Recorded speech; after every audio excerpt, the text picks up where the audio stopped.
जय शिवराय शेतकरी मित्रांनो, आजचा व्हिडिओ शेवटपर्यंत नक्की पहा, कारण सध्या महाराष्ट्रातील प्रत्येक शेतकऱ्याच्या मनात एकच प्रश्न आहे. नियमित कर्जफेड करणाऱ्या शेतकऱ्यांनाही 2 लाख अनुदान मिळणार का? 30 जुलैपूर्वी कर्जमाफीची अंमलबजावणी होणार का? 50,000ची अट नेमकी काय झाली? 2 लाखांपर्यंत कर्जमाफी कोणाला मिळणार? आज या सगळ्या प्रश्नांची अधिकृत माहिती सरकारकडून काय सुरू आहे हे आपण या व्हिडिओच्या माध्यमातून समजून घेणार आहोत. तर आपण या व्हिडिओवर पहिल्यांदाच आला असाल तर आपल्या कृषी रडार चॅनलला नक्कीच सबस्क्राईब करा, जेणेकरून अशीच अधिकृत माहिती आपल्याला सगळ्यात पहिले मिळत राहील. शेतकरी मित्रांनो, राज्यात सरकारने कर्जमाफी योजनेची काही निकष बदलण्याचा निर्णय घेतला आहे. या बदलामुळे अधिक शेतकऱ्यांना लाभ मिळावा हा सरकारचा उद्देश असल्याचं सांगितलं जात आहे. कृषी मंत्री दत्तात्रय भरणे यांनी 30 जुलैपूर्वी अंमलबजावणी सुरू करण्याचा प्रयत्न सुरू करण्याचं असलेलं सांगितलं आहे. म्हणूनच सध्या सर्वांचं लक्ष 30 जुलैकडे लागले आहे. 50,000ची अट काय होती? याआधी अनेक शेतकरी एका विशिष्ट अटीमुळे लाभांपासून वंचित राहिला होता. सरकारने आता त्या अटीत बदल करण्याचा निर्णय घेतल्याची माहिती समोर आली आहे. यामुळे आधी अपात्र ठरलेले काही शेतकरी आता पात्र ठरू शकतात. सध्या चर्चेत असलेले दुसरा मोठा मुद्दा म्हणजे 2 लाखांची कर्जमाफी. याचा अर्थ प्रत्येक शेतकऱ्याला 2 लाख मिळणार असे नाही, तर सुधारित निकषांनुसार पात्र ठरणाऱ्या शेतकऱ्यांना जास्तीत जास्त 2 लाखांपर्यंत कर्जमाफीचा लाभ मिळू शकतो. अंतिम लाभ ही शासनाच्या निर्णयानुसारच ठरणार आहे. नियमित कर्जफेड करणाऱ्या शेतकऱ्यांना 2 लाख अनुदान मिळणार का? हा सध्या सर्वाधिक विचारला जाणारा प्रश्न आहे.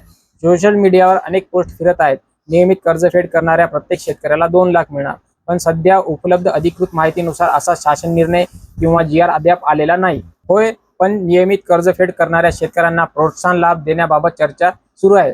मात्र प्रत्येक नियमित कर्जफेड करणाऱ्या 2 लाख मंजूर झाले आहेत असं अधिकृतपणे कुठेही जाहीर झालेले नाही. म्हणून अशा मेसेजवर विश्वास ठेवू नका.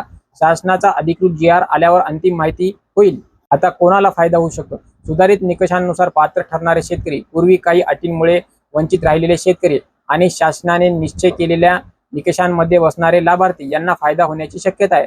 पण अंतिम यादी शासन प्रसिद्ध करेल. शेतकऱ्यांनी आता काय करावं? आधार कार्ड आणि बँक खाते अपडेट आहे का ते तपासा. कर्जाची माहिती बँकेतून एकदा तपासून घ्या. मोबाईल नंबर सुरू ठेवा. कोणत्याही एजंटला पैसे देऊ नका. फक्त अधिकृत GR आणि शासनाच्या माहितीवर पुढची प्रक्रिया करा.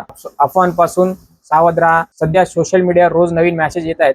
आजपासून पैसे जमा, सर्वांना 2 लाख, यादी आली. यापैकी अनेक संदेश अधिकृत नसतात. त्यामुळे कोणतीही माहिती शेअर करण्यापूर्वी तिची खात्री करा. आता शेवटचा मुद्दा, जर सरकारने 30 जुलैपूर्वी अंतिम GR किंवा अंमलबजावणी नवीन आदेश काढला तर त्याची सर्वात माहिती आम्ही कृषी रडार चॅनलवर देऊ. म्हणून चॅनलला सबस्क्राईब करून ठेवा. आजच्या व्हिडिओतील महत्त्वाचे मुद्दे: 30 जुलैपूर्वी अंमलबजावणीचा प्रयत्न, 50,000च्या अटीत बदल, 2 लाखांपर्यंत कर्जमाफीत सुधारित निकष, नियमित कर्जफेड करणाऱ्यांबाबत चर्चा सुरू, पण अंतिम GR अजून आला नाही. अफवावर विश्वास ठेवू नका. तुम्हाला काय वाटते? नियमित कर्जफेड करणाऱ्या शेतकऱ्यांनी सरकारने स्वतंत्र लाभ द्यायला हवा का? तुमचं मत कमेंटमध्ये लिहा. आणि अशाच कर्जमाफी, पीक विमा, नमो शेतकरी, बाजारभाव आणि हवामान अंदाजाच्या अधिकृत माहितीसाठी आपल्या कृषी रडार चॅनलला सबस्क्राईब करा. धन्यवाद. जय जवान, जय किसान.